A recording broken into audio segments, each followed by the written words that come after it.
Hello everyone! Welcome back sa ating luto serye. Ito na nga mga Mars ko, nakikita nyo, nagkatay ng langka ang aking mga kumars dyan. At syempre, habang nakatambay tayo dyan ay napa-imagine na naman ako. Parang masarap maggata with sardinas. So ayan na nga, nanghingi tayo ng isang hiwa lang. Good for 3 person lang. At kami nga lamang ng aking dalawang anak. So ayan, wala na patumpik-tumpik pa. At hinanda na nga agad natin ang mga sangkap. Ayan, sibuyas, bawang, luya at ang siling green. Syempre, bumili tayo ng gata.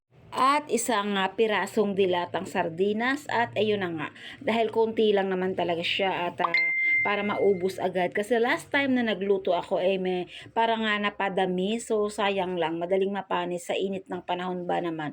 At paggata pati ay mabilis mapanis. So ayan, at least pag kunti lang ay sure na mauubos at hindi tayo nagsasayang ng pagkain. Alright, dahil alam mo naman, tipid-tipid din pag may time at napakamahal nga ng bilihin ngayon, Mars.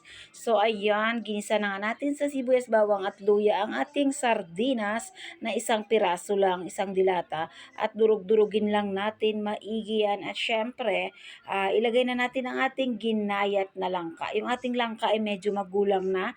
So as you can see, medyo manilaw-nilaw na siya, kaya masarap ito, Mars. Ayun, hinalo-halo lang natin dyan sa ginisa nating sardinas. At syempre, seasoned with salt and pepper. At ilalagay na natin ang ating gata na siyang magpapalambot sa ating langka. Wala tayong nilagay na kahit anong tubig. Gata lang talaga ang ating pampalambot sa ating langka. So ayan, tatakpan lang natin yan at antayin nating maluto ang ating langka. Syempre, naglagay din tayo ng Knorr cubes para dagdag pampalasa. So ayan, a moments later, ayun na nga, chinek natin at malambot na ang ating langka. Luto na siya, Mars, at kumonti na rin yung gata. So next step, dahil luto naman na siya, ay titikman na natin kung okay na ba. So masarap talaga, Mars, pag sardinas na hinalo mo sa langka na may gata. Napakasarap, napakalinamnam.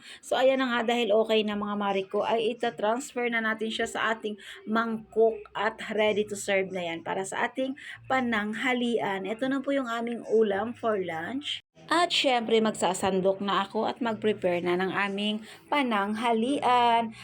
Yung siling green pala nating hiniwa ng maliliit ay ilagay lang natin on top. So optional lang, kung medyo gusto mo namang maanghang ay ayun, ihahalo mo siya dyan. Pero kung ayaw naman ay pwede rin naman.